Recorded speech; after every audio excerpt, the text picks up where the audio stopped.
তো আপনারা কি অবাক হয়ে গেলেন? বিজয় টিভিতে আবার ওবায়দুল কাদের। অবাক হওয়ার কিছু নেই, বড়ই জ্বালা। যাদের হৃদয়ে আছে আল্লাহর ভয়, তারা কবু পথ ভুলে যায় না। আল্লাহর প্রেম ছাড়া এ দুনিয়ায়।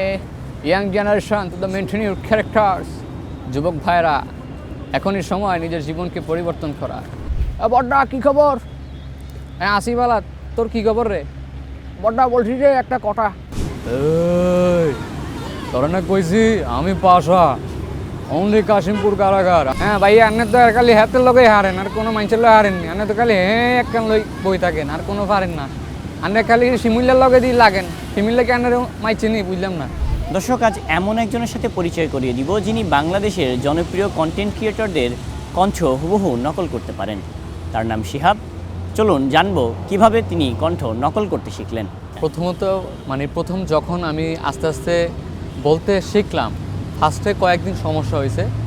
তো তারপর আস্তে আস্তে যখন আমি এটাকে রেগুলার করলাম, ঠিক আছে, রেগুলার করার পর দেখা যাচ্ছে যে না, আমার আগে থেকে বেটার, আমার এখন আর সমস্যা হচ্ছে না।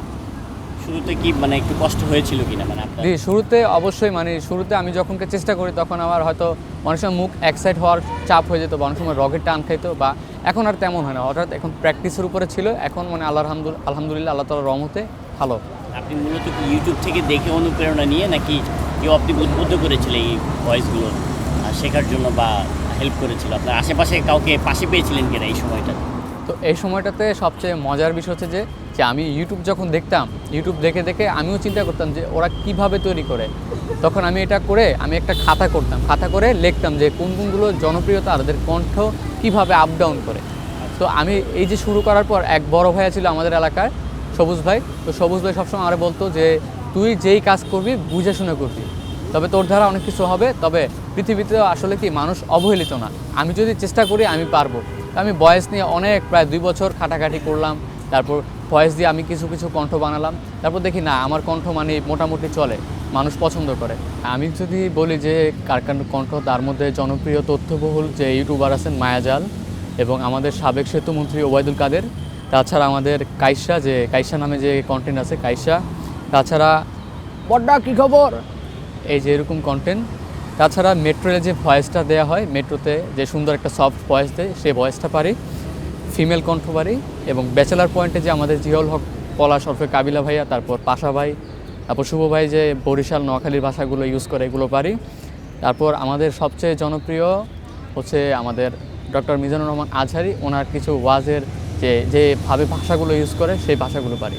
আপনি ভয়েস যখন ফ্যামিলির মানুষ বা আপনার বন্ধুবান্ধব অথবা আপনি আপনার ক্যাম্পাসে যখন শোনান, তখন তাদের মধ্যে যে উৎফুল্ল যে ভাবটা, সেটা কেমন দেখেন? কী বলে এক একজন কী বলে? তো আমি আমার এলাকায় হঠাৎ একদিন এক চায়ের দোকানে গেছিলাম, এখানে চাটা খুব বিখ্যাত। আর একটা আছে ফুচকা হাউস, ফুচকার, এটি শনির একটাতে।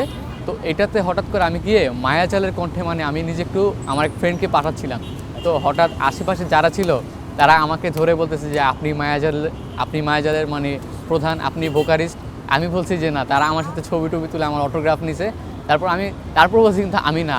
তবে আমি একটা জিনিস, আমাকে সবসময় ওই সবুজ ভাইয়া বলতো যে যাই করো, ভয়েস নিয়ে উল্টাপাল্টা কিছু বানাবা না, সমাজে যেটা আমাদের সমস্যা করবে, বা অন্যজনের ভয়েস কপিরাইট করা, এটা আসলে ঠিক না। তারপরে কপি করো, ঠিক আছে, কিন্তু এটাকে ভালো জায়গায় ব্যয় করো, অন্য জায়গায় ব্যয় করো না। নিজে এখন কি করতে চান ভবিষ্যতে? যে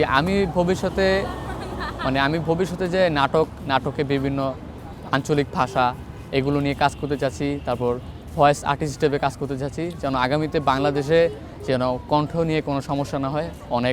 আমি জানি যে পুরো সমগ্র বাংলাদেশে অনেক মানুষ এরকম ভয়েস নকল করতে পারে, কিন্তু তারা যদি একটু চেষ্টা করে বা কোনো জায়গায় প্রয়োগ করে, তাহলে আসলে আমি মনে করি যে বাংলাদেশ আসলেই চলচ্চিত্র বা কন্টেন্ট দিক দিয়ে এগিয়ে যাবে।